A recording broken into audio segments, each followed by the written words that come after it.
لا حول ولا قوة إلا بالله العلي العظيم.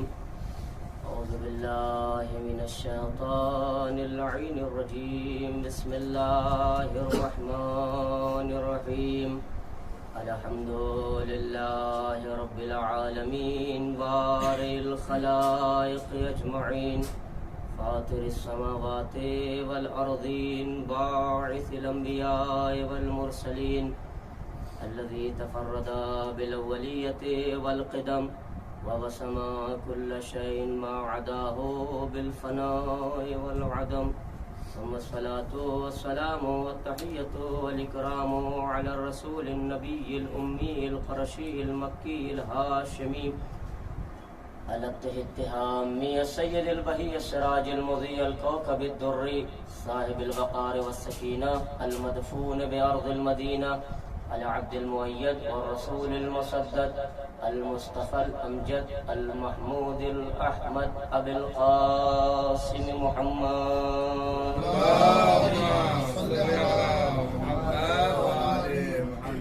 وعلى أهل بيته الطيبين الطاهرين المعصومين المظلومين ولعنة الله على أعدائهم أجمعين. أما بعد فقد قال رسول الله صلى الله عليه وآله وسلم إن لقتل الحسين حرارة في قلوب المؤمنين لا تبرد أبدا. صلوات الله اللهم صل على محمد وآل محمد.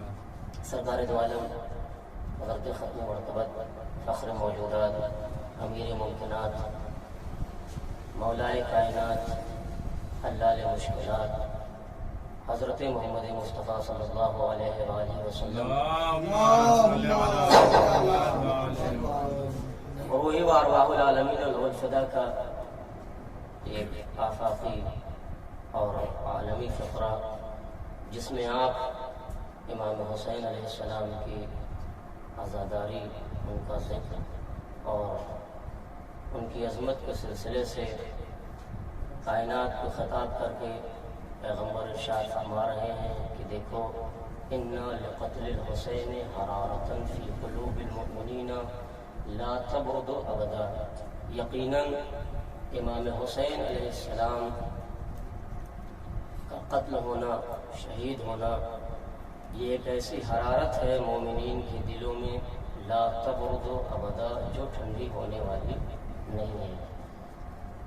پیغمبر دنیا تک یہ پیغام پہنچانا چاہتے ہیں کہ میرے لال حسین کی شہادت اس کا قتل اس کی قربانی ضائع اور برباد ہونے والی نہیں ہے.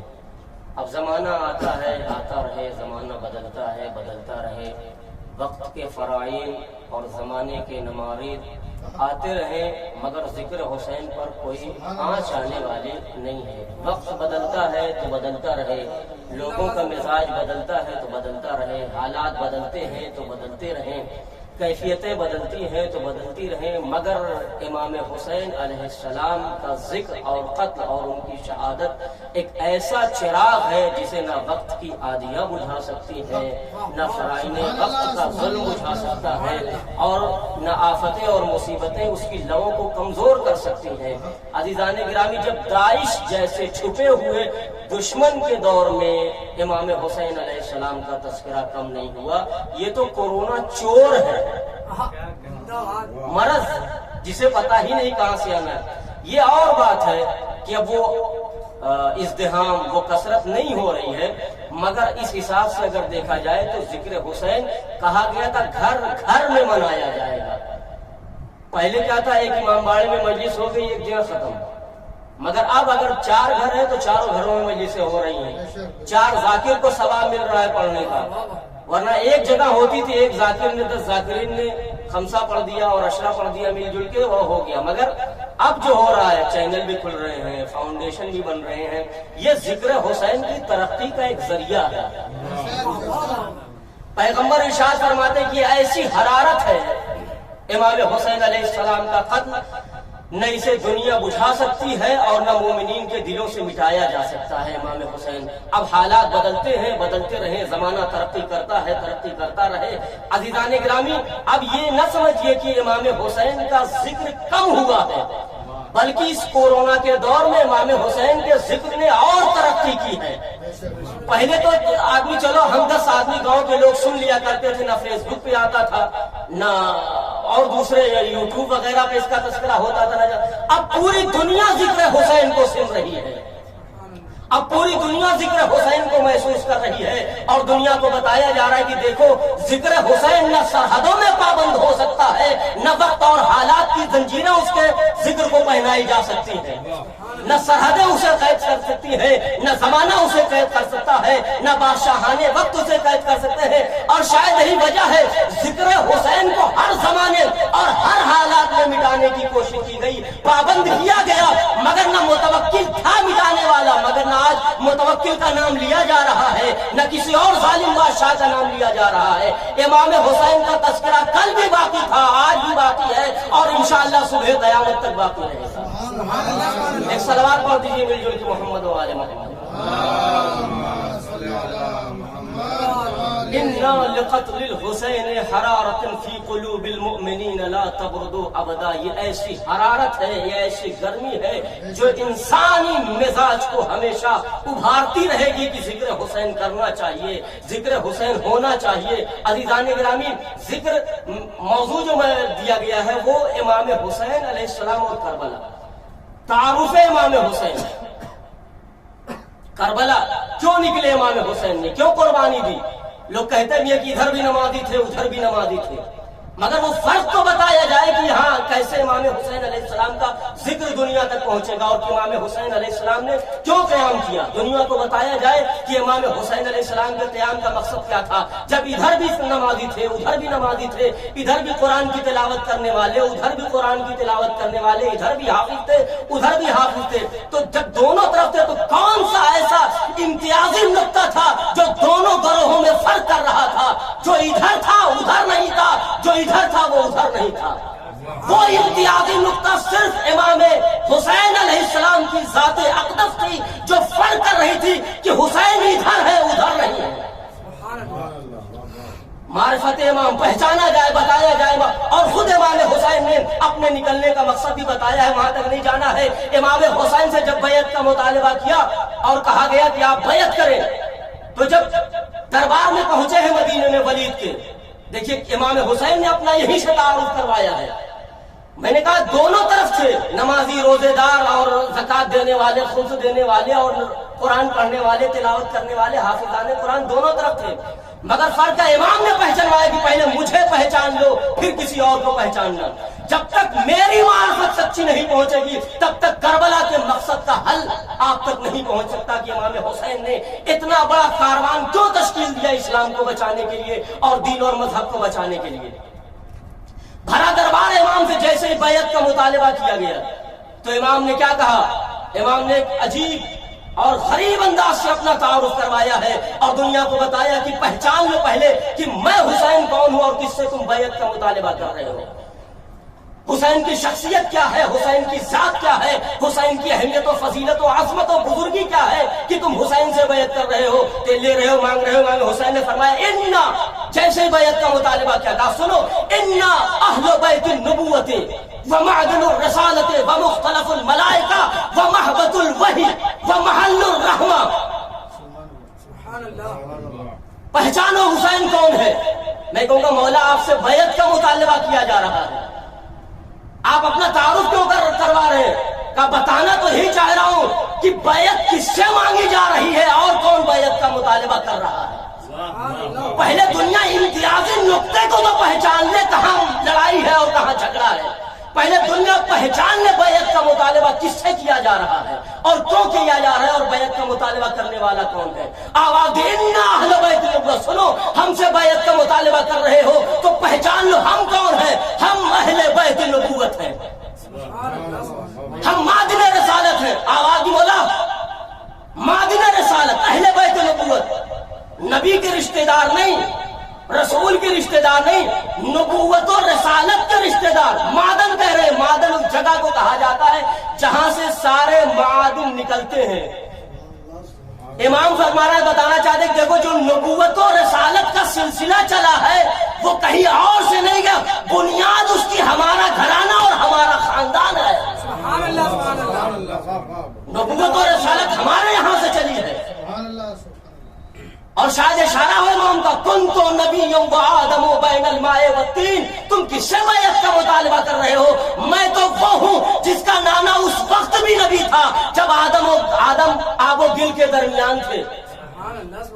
تو نبوت ہمارے یہاں سے، رسالت ہمارے یہاں سے، پھر آبادی مختلف الملائکہ، اور ہم وہ ہے جہاں ملائکہ کا آنا جانا ہے۔ ملائکہ ہمارا جھولا جھلانے آتا ہے، ملائکہ ہمارے یہاں درزی بن کے آتا ہے، ملائکہ ہمارے یہاں لباس لے کے آتے ہیں۔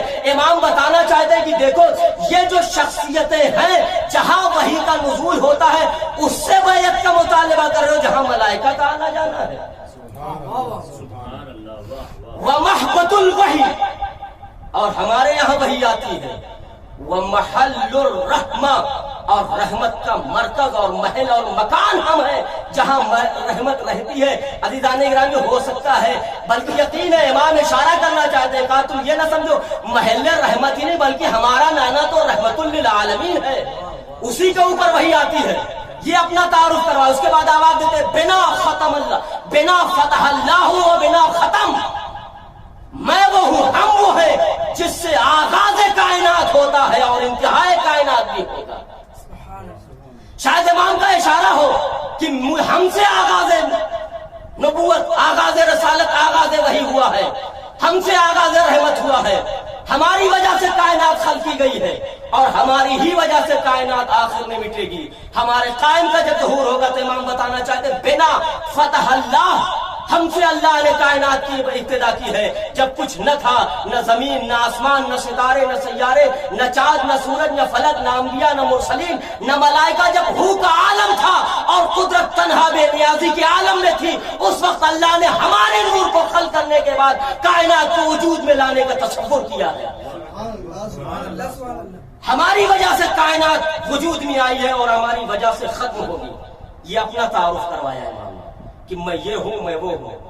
ظاہر سی بات ہے دونوں کو پہچانوانا ہے تاکہ سامنے والا جو بیعت کا مطالبہ کیا اس کے چہرے پہ جو نقاب پڑی ہوئی ہے خلافت کی وہ بھی اتر جائے کہ سامنے والا کون ہے۔ اپنا تعارف کروانے کے بعد کہتے ہیں امام وَيَزِيدُ رَجُلٌ فَاسِقٌ فَاجِرٌ شَارِبُ الْخَمْرِ مُعْلِنٌ بِالْفِسْقِ وَالْفُجُورِ قَاتِلُ النَّفْسِ الْمُحْتَرَمَةِ۔ اور یزید مجھ سے بیعت کا مطالبہ کر رہے ہو، یزید کی بیعت کا مطالبہ کر رہے ہو، سنو یزید کون ہے؟ یزید رجل فاسق فاجر، فاسق ہے، فاجر ہے، شراب پینے والا ہے، مولن بالفسق، فسق و فجور کو، اور قاتل النفس المحترمہ، نفس محترمہ کا قاتل ہے۔ عزیزان گرامی جانتے ہیں خمر شراب، انما الخمر والمیسر والانصاب والازلام رجس من عمل الشیطان۔ امام نے ایک صفت یزید کی ہے کہ شارب الخمر ہے اور قرآن کہہ رہا ہے کہ یہ خمر رجس ہے، رجس ہے۔ امام بتانا چاہتے ہیں ہم وہ ہیں جن کی ذات کے اوپر آیت تطہیر کا پہرا لگا ہوا ہے۔ انما یرید اللہ لیذھب عنکم الرجس اہل البیت ویطہرکم تطہیرا۔ ہم وہ اہل بیت ہیں جن کی طہارت کا اللہ نے اعلان کیا ہے، ہر رجس سے پاک رکھنے کا اعلان کیا ہے، اور قرآن کہہ رہا ہے شراب اور خمر رجس ہے۔ اگر ہم سے بیعت کا مطالبہ کیا جا رہا ہے تو ہم صاحبان تطہیر، ممکن ہی نہیں ہے کہ صاحبان تطہیر شارب الخمر کی بیعت کر لیں، اس لیے کہ یزید رجس ہے اور ہم سے ہر رجس کو دور رکھا گیا ہے۔ ایک صلوات پڑھ دیجئے بر محمد و آل محمد۔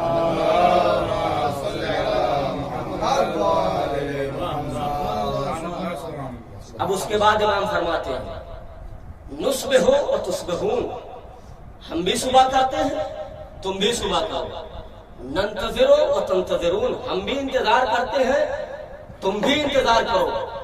عجیب جملہ، امام فرماتے صبح ہونے دو میں کہوں گا مولا بیعت کا مطالبہ ہے، انکار تو کر ہی رہے ہیں آپ، ایک سرے سے انکار کر دیجئے۔ یہ کہنے کا مقصد کیا ہے کہ صبح ہونے دو، تم بھی صبح کرو، ہم بھی صبح کرتے ہیں، پھر دیکھا جائے گا اینا احق بالبیعت والخلافہ، پھر صبح ہوگی تب دیکھا جائے گا کہ بیعت کا زیادہ، خلافت کا زیادہ حقدار کون ہے۔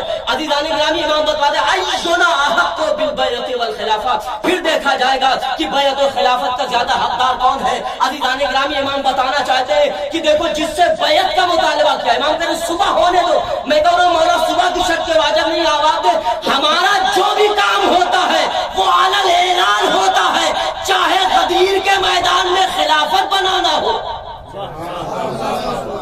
رات میں فیصلہ نہیں ہوگا، فیصلہ کرنا ہے تو دن کے اجالے میں ہوگا، اس لیے کہ ہم تو وہ ہیں کہ ہمارا ہر کام دن کے اجالے میں ہوتا ہے۔ ہمارے بابا کو خلافت بھی دی جاتی ہے تو دن کے اجالے میں دی جاتی ہے۔ ایک صلوات پڑھ دیجئے بر محمد و آل محمد۔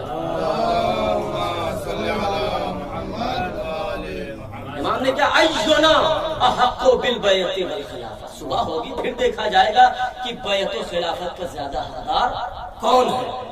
اب آئیے سنائے سفر اپنا تعارف کروا رہے ہیں کہ میں کون ہوں، مجھے پہچانو پہلے، پھر یزید کون ہے، یزید کو پہچانو، پھر بیعت کا مطالبہ کیا جائے گا اور پھر دیکھا جائے گا کہ بیعت و خلافت کا زیادہ حقدار کون ہے۔ اسنائے سفر ایک کوفی سے امام کی ملاقات ہوئی، مگر اس میں حوار اور محاورہ اور مناقشہ تاریخ میں ذکر نہیں ہے، بس امام کے لفظ ذکر ہے۔ اب یہ نہیں لکھا تاریخ نے کہ اس کوفی نے کیا امام سے پوچھا، مگر اتنا لکھا ہے کہ امام نے جو جواب دیا ہے، عجیب جملے عزیزان گرامی، امام اپنا تعارف کس انداز سے کروا رہے ہیں اور پہچانوا رہے ہیں۔ دیکھو یہ کربلا اس لیے نہیں ہوئی ہے، پہلے مجھے پہچان لو پھر کربلا کے مقاصد کو پہچان لو۔ عزیزان گرامی امام اثناء سفر اس کوفی سے ملاقات ہوئی، اب کیا بات ہوئی، کیا گفتگو ہوئی نہیں پتا۔ اس کے بعد امام نے کیا کہا، روایت میں نہیں ذکر ہے، امام فرماتے ہیں کیا تذکرہ ہوا، کیا بات ہوئی، امام فرماتے ہیں واللہ، عجیب جملے ہیں مولا امام حسین علیہ السلام نے اپنے کو کس قدر اور کیسے پہچانوایا ہے۔ آواز دی مولا نے، کیا گفتگو ہوئی وہ نہیں پتا، انداز کیا تھا کیا نہیں پتا، لیکن امام جو جواب دے رہے ہیں وہ فرماتے ہیں واللہ لو لقیتک بالمدینہ لرأیتک اسرا جبرائیل فی دارنا۔ کیا جملے عزیزان گرامی امام کے، امام فرماتے ہیں اب کیا گفتگو ہی نہیں پتا، مگر امام فرماتے ہیں واللہ بخدا اے عرب اے کوفی، اگر تو ہم سے مدینے میں ملاقات کرتا یا ہماری ملاقات تجھ سے مدینے میں ہوتی، لرأیتک اسرا جبرائیل فی دارنا، تو ہم دکھاتے وہ نشان قدم جہاں جبریل وحی لے کے ہمارے نانا پہ آتا ہے۔ اثر جبرائیل فی دارنا ونزولہ بالوحی علی جدی رسول اللہ صلی اللہ علیہ وآلہ وسلم، اور ہم دکھاتے وہ جگہ وہ مقام جہاں ہمارا نانا بیٹھتا تھا، رونق افروز ہوتا تھا، اور جبرائیل وہاں سے قرآن مجید لے کے ہمارے نانا پہ آتے تھے۔ پہلے ہمیں پہچان لو ہم کون ہیں، پھر بیعت کا مطالبہ کرنا اور دیکھا جائے گا اینا احق بالبیعت والخلافہ، کہ بیعت اور خلافت کا زیادہ حقدار کیا ہے۔ اب امام نے عجیب جملہ کہا ہے، اپنے علوم و معارف کو امام نے دنیا کے سامنے پہچانوایا۔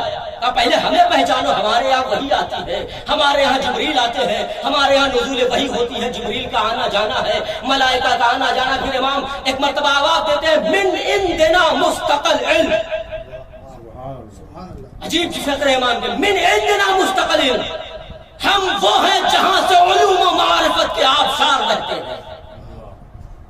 شاید میں یاد دلا دوں، امام نے کیا فرمایا، من عندنا مستقل علم، ہم وہ ہیں جو ہمارے یہاں سے علوم و معرفت کے خزینے بہتے ہیں، آبشار نکلتے ہیں، چشمہ جاری ہوتا ہے۔ عجب نے امام اندازہ، اسی انداز سے امام کا ایک اور جملہ ملتا ہے مولا کائنات کا، جو خطبہ ششکیہ میں امام فرماتے ہیں ینحدر عنی السیل ولا یرقی الی الطیر، میں وہ علی ہوں جہاں سے علم و معارف کے چشمے جاری ہوتے ہیں، اور میں وہ علی ہوں جہاں تک کوئی پرندہ اپنی پرواز کے ساتھ تک پہنچ نہیں سکتا۔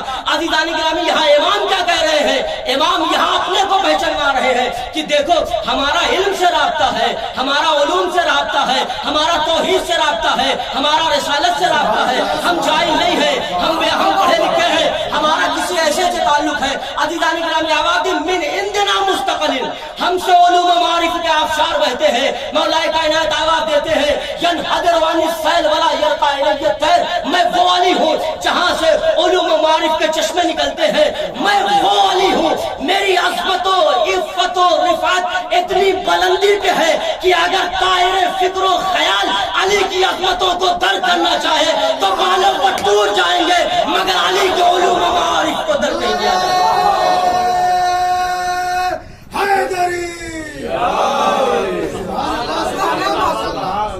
میں وہ علی ہوں کہ میں وہ علی ہوں جس کی عظمت اس ہمالیہ کی چوٹی پہ ہے، اگر طائر فکر و خیال انسانی در کرنا چاہے علی کی عظمت کو تو بالوں پر ٹوٹ جائیں گے، مگر علی کی عظمت درک نہیں ہو سکتی ہے۔ اس کے بعد امام فرماتے ہیں من عندنا مستقل علم، ہم وہ ہیں جہاں سے علوم و معارف کے چشمے جاری ہوتے ہیں، اور صاحبان حسرت و یاس علوم و معارف کے تشنگان ہمارے یہاں سے اپنی علمی پیاس بجھاتے ہیں۔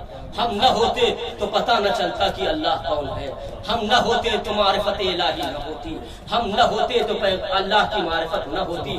آواز دی افعلموا وجہلنا، افعلموا وجہلنا۔ امام بتانا چاہتے ہیں کہ دیکھو کس سے بیعت کا مطالبہ کیا جا رہا ہے، حسین سے بیعت کا مطالبہ کیا جا رہا ہے، فرزند رسول سے بیعت کا مطالبہ کیا رہا ہے، جس کے یہاں وحی کا آنا جانا ہے، جبریل آتے ہیں، اس سے بیعت کا مطالبہ کیا ہے۔ اب آپ بتائیے امام فرمایا افعلموا وجہلنا، کیا انہیں زیادہ پتا ہے کہ خلافت کا زیادہ حقدار کون ہے، کس سے بیعت کا مطالبہ کرنا؟ وجہلنا، ارے جہاں سے وحی و خلافت پروان چڑھ رہی ہو وہ بھول گئے کہ خلافت کس کا حق ہے، اور یہ بڑے زیادہ سمجھدار ہیں۔ اما ہم بھول بیٹھے۔ اب جیسے یہ کہا جائے کسی کے سامنے، میں مثال ایسی دیتا ہوں، ایک کفایہ کا طالب کو اگر وہ پاس ہو لوجنا، میں اکثر میں جس کو کہتا ہوں لوجنا بڑی دھاگ ہے، لوجنا کی بڑی دھاگ ہے، مطلب ہائی لیول گریڈ، کچھ لوگ تو کہتے ہیں کہ I S P C S کا امتحان ہم نے پاس کر لیا ہے، اس طریقے سے مطلب صحیح ہے، پاس ہونا اس کے مطلب نہ اہلی کی دلیل نہیں ہے، کچھ تو ہے تو پاس ہوا ہوگا، محنت کیے چاہے جیسے، نہ اہلی کی دلیل میں نہیں کہہ رہا ہوں، مگر ایک لوجنا کی دھاگ ہے۔ اب ایک آدمی لوجنا پاس ہو اور ایک آدمی مجرمیہ والا ہو، وہ سمجھائے یار ایسا ہوتا ہے ویسا ہوتا ہے، ایسے پڑھنا چاہیے ویسے پڑھنا چاہیے، ایسے سوالات ہوتے ہیں ویسے سوالات ہوتے ہیں، یہ ہے وہ لوجنا پاس، وہ بھی کفایہ میں کافی، جہاں اچھے اچھوں کا پانی نکل جاتا ہے وہاں۔ اب اس کے بعد اگر اس کو سمجھایا جائے کہ یہ تو فیصلیہ والا سمجھا رہا ہے طالب علم، تو کیا ہوگا؟ ہم عجیب آدمی ہو، تیسرا آدمی ٹوک کے دیکھا ہمیں پتہ نہیں حضرت بھائی کفایہ اور مقاصد پاس ہے اور پڑھاتے بھی ہیں، ٹوکے گا نہیں ٹوکے گا؟ پڑھایا مقاصد میں پاس ہے، اس سے اجرومیہ کی آپ بات کر رہے ہیں تو تیسرے کو ٹوکنے کا حق ہے۔ بس امام یہی فرما رہے ہیں تم اس سے بیعت کا مطالبہ کر رہے ہو جس کے گھر میں بیعت پل رہی ہو، جہاں سے خلافت کا آغاز ہو رہا ہے، جہاں سے وحی کا آغاز ہو رہا ہے، جہاں سے رسالت پروان چڑھ رہی ہے، جہاں سے نبوت کو ترقی مل رہی ہے، جہاں سے وحدت کا تقدس بچایا جا رہا ہے، جہاں سے اسلام کے بلند کیا جا رہا ہے، جہاں سے اسلام کو پروان چڑھایا جا رہا ہے، جہاں سے خلافت کو سمجھایا جا رہا ہے کہ یہ خلافت ہے، اس سے بتا رہے ہو کہ خلافت کا زیادہ حقدار ہے یا تم زیادہ جاننے والوں کی خلیفہ کون ہے؟ صلوات پڑھ دیجئے پر محمد و آل محمد۔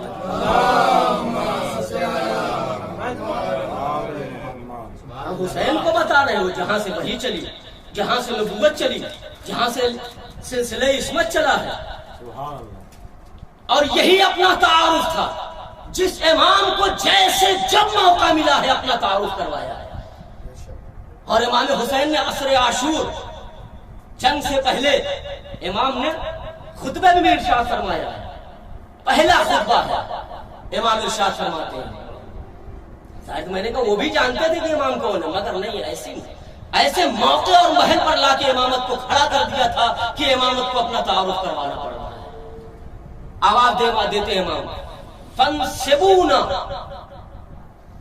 دعا ہے، امام نے بہت ساری دعائیں کی، اس کے بعد امام نے خود جو جملے امام نے اپنے تعارف میں کہا فانسبونا، میری نسبت تو پہچانو، وانظروا من انا، اور دیکھو کہ میں کون ہوں، میں کون ہوں، میں ابھی چھوڑ دوں، کیا تمہیں اس بات کو اجازت دے رہی ہے؟ پہلے دیکھو اپنے نفس کو، عتاب کرو، سرزنش کرو، ملامت کرو اپنے پہچانو کہ میں کون ہوں. کیا میں اللہ کے نبی کا نواسا نہیں ہوں؟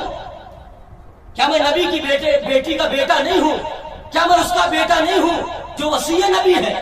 کیا میں اس کا بیٹا نہیں ہوں جس نے سب سے پہلے اسلام کو قبول کیا؟ کیا میں اس کا بیٹا نہیں ہوں جس نے سب سے پہلے تصدیق نبوت کی ہے؟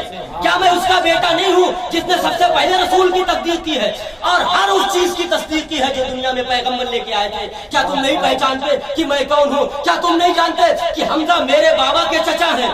کیا تم نہیں جانتے جعفر طیار میرے چچا ہیں؟ کیا تمہیں نہیں پتا ہے کہ میں وہ ہوں جس کے لیے پیغمبر نے ارشاد فرمایا ہے ہاذان میرے لیے اور میرے بھائی کے لیے ارشاد فرمایا ہے ہاذان سیدہ شباب اہل الجنہ، یہ دونوں جنت کے جوانوں کے سردار ہیں. کیا تم نہیں پہچانتے؟ عزیزان گرامی، امام اپنا تعارف کر کے بتا رہے ہیں کہ دیکھو کہ میں کون ہوں اور تم کون ہو، پھر پہچانو، اپنے نفس کو اطاعت کرو کہ تم کسے قتل کرنے جا رہے ہو اور کس کی حرمت کو پامال کرنے جا رہے ہو. سبحان اللہ سبحان اللہ. یہ امام کا تعارف. اس کے بعد پھر امام نے تعارف کروایا چوتھے امام نے. کہاں؟ یزید کے دربار میں، جہاں مولا کائنات کو گالیاں دی جاتی تھی، جہاں مولا کائنات پر سب و ختم کیا گیا تھا. کم از کم 60 ہجری 61 ہجری تک 40 سال تک مولا کائنات کو گالیاں دی گئی. پورا خطبہ نہیں پڑھنا، مگر امام نے جو اپنا تعارف کروایا ہے ہر جگہ پہچانوایا کہ ہمیں پہلے پہچانو، بعد میں پہچانا کہ کس سے بیعت کا مطالبہ کیا جا رہا ہے، کون بیعت کا مطالبہ کیا کر رہا اور کون زیادہ حقدار ہے. آواز دی امام نے، بیٹھتے ہی بڑا طویل ترین خطبہ ہے، امام آواز دیتے ہیں اوتینا ستن وفضلنا بسبعین، ہمیں 6 چیزیں عطا کی گئی ہیں اور 7 چیزوں کے ذریعے سے فضیلت عطا کی گئی ہے. آواز دی اوتینا العلم والحلم والسماحت والفصاحت والشجاعت والمحبت فی قلوب المؤمنین. ہمیں علم دیا گیا ہے، ہمیں علم دیا گیا ہے، ہمیں شجاعت دی گئی ہے، ہمیں بزرگی دی گئی ہے. میں کہوں گا مولا کس بزرگی کی بات کر رہے ہیں؟ آپ تو قیدی ہیں، آپ قید و بند میں ہیں، آپ لاچار ہیں، آپ پابند ہیں. مولا آپ کو زنجیروں میں جکڑا گیا، آواز دے رہے ہیں ہم اسی بزرگی کی بات کر رہے ہیں جو ہمارے نانا سے چلی ہے اور ہم تک پہنچی ہے. شجاعت کی بات کر رہے ہیں، ہم سب سے زیادہ شجاع. مولا آپ اس وقت قیدی ہیں، پابند ہیں، آواز دیں گے ہماری شجاعت تو یہی ہے، ظالم کا دربار ہے اور ہم پابند رسل ہیں. مگر دنیا کو بتا رہے ہیں دیکھو ہمیں پابند رسل تو کیا جا سکتا ہے مگر ہمارے کردار کو بیڑیاں نہیں پہنائی جا سکتی. ہمارے جسموں کو قید تو کیا جا سکتا ہے مگر ہمارے کردار کو پابند رسل نہیں کیا جا سکتا ہے. ہم اہل بیت ہیں. آواز دی وفضلنا بسبعین، اور ہمیں 7 چیزوں کے ذریعے سے فضیلت دی گئی ہے. منا بِأَنَّا مِنَّا نبی المختار محمد، ہم میں سے نبی مختار ہے. منت صدیق، ہم میں سے صدیق ہیں. منت تیار، ہم میں سے تیار ہے. منا اسد اللہ و اسد رسول ہی، ہم میں سے حمزہ جو اسد رسول خدا ہے، اسد اللہ ہے، یہ ہم میں سے ہے. منا سیدہ شباب اہل الجنہ، ہم میں سے جوانان جنت کے سردار ہیں. آواز دی پھر منا الصدیقہ الطاہرہ، ہم میں سے صدیقہ طاہرہ ہیں. منا مہدی و حاذی الامہ، ہم میں سے مہدی امت ہے. ایک صلوات پڑھ دیجئے پر محمد والے. بھرا ہوا دربار ہے مگر کوئی روکنا چاہے تو ٹوک سکتا ہے کہ مولا آپ کیا کہہ رہے ہیں، مگر نہیں کسی میں ہمت نہیں ہے جو مولا کو روک دے. کس علم کی بات کرتا ہے، کس فصاحت. جو علم مولا کائنات سے شروع ہوا تھا، سلونی سلونی قبل ان تفقدونی، اسی علم کی بات امام حسین کر رہے ہیں اور یزید کے دربار میں اسی علم کی بات مولا سجاد کر رہے ہیں. بس میں نے ختم کیا، ورنہ ظاہر سی بات زیادہ ہوتا ہے تو ایک اور صلوات پڑھ دیجیے محمد والے. بس میں نے ختم کیا. یہ وہ ایام ہے جس میں وہ قافلہ جسے پابند رسم کر کے کبھی درباروں میں کبھی بازاروں میں لایا جاتا ہے. خطیب اعظم مولانا غلام عسکری صاحب ایک واقعہ لکھتے ہیں کہ اہل بیت تو سبھی پیاسے تھے مگر وہ واقعہ جو لکھتے ہیں جناب سکینہ کے سلسلے سے کہ حلم میں جب یہ وارد ہوا یہ قافلہ، اب وہ اس روایت کے ذمہ دار ہے. میرا حلم میں لکھتے ہیں کہ جب سواریاں اتار دی گئیں، ناقے اٹھا دیے گئے تو یزید کے لشکر والے اپنے سپاہیوں کو پانی پی. دیکھیے کتنے پیاسے ہیں اہل بیت. یہ لکھا ہے کہ 7 محرم کو پانی ختم ہو گیا تھا. اس کے بعد سے اہل بیت کشاں کشاں، یہ دھوپ کی شدت، یہ آفتاب کی تمازت، یہ گرمی اور دوسرے ظلم تازیانے، اور اوپر سے یہ غربت و بے کسی اہل بیت کی کہ اسیران کربلا، مخدران عصمت و طہارت، مخدرات عصمت و طہارت، نبی زادیاں اور علی کی بیٹیاں بے مقنع چادر دیار و دیار گرائی جا رہی تھی. اللہ ایک لمحے کے لیے، 1-2 گھنٹے کے لیے پیاس ایسی چیز ہے کہ آدمی برداشت نہیں کر سکتا ہے، کھانا نہ کھائے چل جائے گا، مگر اسے پانی نہ ملے تو انسان کی زندگی ختم ہو جائے گی. مگر اہل بیت کس حوصلے سے، مجھے نہیں پتا کہ کب تک اور کس حوصلے سے چلتے رہے اور پیاسے رہے، یہ تو وہ اہل بیت جانے یا ان کا اللہ جانے.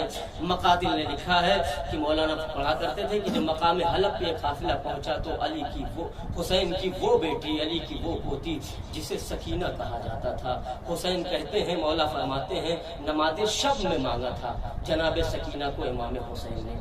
اور جب بیٹیاں چھوٹی ہیں تو باپ کو بڑی محبت ہوتی ہے، اور وہ حسین کی وہ بیٹی جو باپ کے سینے پر سوتی تھی، بغیر سوئے ہوئے سکینہ کو نیند نہیں آتی. امام فرماتے ہیں مجھے وہ گھر اچھا ہی نہیں لگتا جس میں رباب اور سکینہ نہ ہو. اب آپ اندازہ کر سکتے ہیں کہ حسین کو اپنی سکینہ سے کتنی محبت تھی، کتنا لگاؤ تھا. عزیزان گرامی، حلب کا واقعہ ہے، قافلہ روکا گیا، بس اسی پر ختم دعا ہے. قافلہ روکا گیا اور یزید کے سپاہی شمر اور پسر سعد اپنے اپنے جانوروں اور اپنے اپنے سپاہیوں کو پانی پلا رہے تھے. بس جیسے ہی سکینہ نے دیکھا کہ یہ اپنے اپنے جانوروں اور سپاہیوں کو پانی پلا رہے ہیں، پھوپھی کے قریب آئی. پھوپھی اماں، آپ جانتی ہیں میں کتنی پیاسی ہوں. اے پھوپھی اماں، لیکن میں بغیر آپ کی اجازت سے شمر سے پانی نہیں مانگوں گی. اے پھوپھی اماں، آپ اجازت دیں تو میں جا کے شمر سے ایک قطرہ آب مانگ لوں تاکہ میری پیاس بجھ جائے. عزیزان گرامی، جانتے ہیں جناب زینب نے ایک مرتبہ سکینہ کا چہرہ دیکھا، آواز دی، بیٹا مجھے پتا ہے شمر پانی نہیں دے گا. آواز دی پھوپھی اماں، مجھے بھی پتا ہے پانی نہیں دے گا، مگر اتمام حجت کے لیے میں شمر سے پانی مانگ رہی اور دنیا کو بتا دوں کہ حسین کی لاڈلی کتنی پیاسی. آواز دی، اچھا بیٹا جاؤ، اگر پانی مانگنا چاہتی ہو تو جاؤ، اتمام حجت کر لو. ہاں آزادارو، یہ حسین کی لاڈلی 4 برس کی سکینہ ایک مرتبہ ننھے قدموں سے شمر کے قریب آئی. آواز دی، اے شمر مجھے بھی تھوڑا سا پانی دے دے تاکہ میری پیاس بجھ جائے. ہاں آزادارو، عظیم ظلم ہے، دنیا کانپ جائے گی. اے شمر مجھے بھی پانی دے دے تاکہ میری پیاس بجھ جائے. شمر نے تسلی دی، تھوڑی دیر کے لیے تسلی دی، سکینہ رک جاؤ، پہلے میں اپنے سپاہیوں کو پانی پی لوں، اس کے بعد تمہیں پانی پلاؤں گا. اے آزادارو، جس کی دادی کے بہر میں اس دنیا کا پانی ہو، اسی کی پوتی آج پیاسی ہے اور ظالموں سے سبیل آب کر رہی ہے، سوال آب کر رہی. آواز دی، ایک مرتبہ پہلے میں اپنے سپاہیوں کو پانی پلا لوں، پھر سکینہ میں تمہیں پانی پلاتا ہوں. ایک مرتبہ شمر آگے بڑھا، سپاہیوں کو پانی پلایا جا رہا ہے. جہاں جہاں شمر جاتا ہے وہاں وہاں حسین کی یہ لاڈلی شمر کے پیچھے پیچھے ننھے قدموں سے جا رہی ہے. ہاں آزاداروں، سپاہیوں کو شمر پانی ملا چکا. میں مختصر کر دیا، ایک مرتبہ جانوروں کو پانی پلانے لگا. سکینہ پھر قریب آئی، دامن کو ہلایا، اے شمر اب تو تیرے سپاہی پانی پی چکے ہیں، مجھے ایک قطرہ آب دے دے. آواز دی، سکینہ ذرا صبر کرو، ٹھہرو، پہلے میں اپنے جانوروں کو پانی پلاؤں. اللہ، جو بولی جو ساقی کوثر ہے اس کی پوتی اتنی پیاسی ہے. ہاں آزاداروں، ظالم کمینے سے سوال آپ کر رہے، کہا سکینہ ٹھہرو، پہلے میں اپنے جانوروں کو پانی پلا دوں. ارے سکینہ کتنی دیر چلتی، شمر کے پیچھے پیچھے چلتے چلتے سکینہ تھک گئی اور تھک کے ایک جگہ بیٹھ گئی اور انتظار کرنے لگی کہ شمر اپنے جانوروں کو پانی پلا لے. آزاداروں، ایک مرتبہ جب جانوروں کو بھی پانی پلا چکا، ایک مرتبہ شمر سکینہ کے قریب آیا. بچی کی آس بڑھ گئی، ڈھارس بدی. سکینہ نے سوچا کہ اب شمر مجھے پانی پلا دے گا، میری پیاس بجھ جائے گی. مگر ہائے اے اللہ پروردگار، کسی بچے کی ایسے آس نہ ٹوٹے جیسے حسین کی لاڈلی کی آس ٹوٹی ہے. ایک مرتبہ سکینہ نے سوچا اب شمر مجھے پانی پلا دے گا. مشکیزے کا دہانہ کھولا، بچی نے ہاتھ بڑھا دیے، چلو پھیلایا. ایک مرتبہ سکینہ نے سوچا میرے چلو میں پانی گرائے گا. ایک مرتبہ شمر نے وہ ظلم کیا کہ دنیا کانپ گئی. شمر نے دہانہ کھولا، سر زمین پہ پانی گرا دیا. بچی تڑپ گئی، نمی میں اپنے کو گرا دیا اور رخ کیا کربلا کا. اے بابا گواہ رہیے گا. اگر تجھے ظالموں نے پانی نہ دیا اے بابا ظلم ہوا کہ سکینہ کانپ گئی، ٹھنڈی زمین سکینہ نے اپنے کو گرا دیا۔ وَسَيَعْلَمُ الَّذِينَ ظَلَمُوا أَيَّ مُنقَلِبٍ يَنقَلِبُونَ إِنَّا لِلَّهِ وَإِنَّا إِلَيْهِ راجعون۔ الہی بقدر آبابیہ وبالہ وسر المستضعفیہ، پروردگار جو واسطہ ہماری تخلیق سے باوت کی شرف و قبولیت عنایت فرما، پروردگار جہاں کے بشیان حیدر قرار و جانوں والی عزت و آبرو کی حفاظت فرما، مقامات مقدسہ کی حفاظت فرما، علماء اعلام کا سایہ ہمارے سروں پر باقی رکھ، ظالمین کو نیست و نابود فرما، مظلوموں کی نصرت و حمایت فرما، امام زمانہ کے ظہور میں تاجیل عنایت فرما، ہمیں ان کے اعمال و آثار میں شمار فرما۔ ربنا وتقبل دعا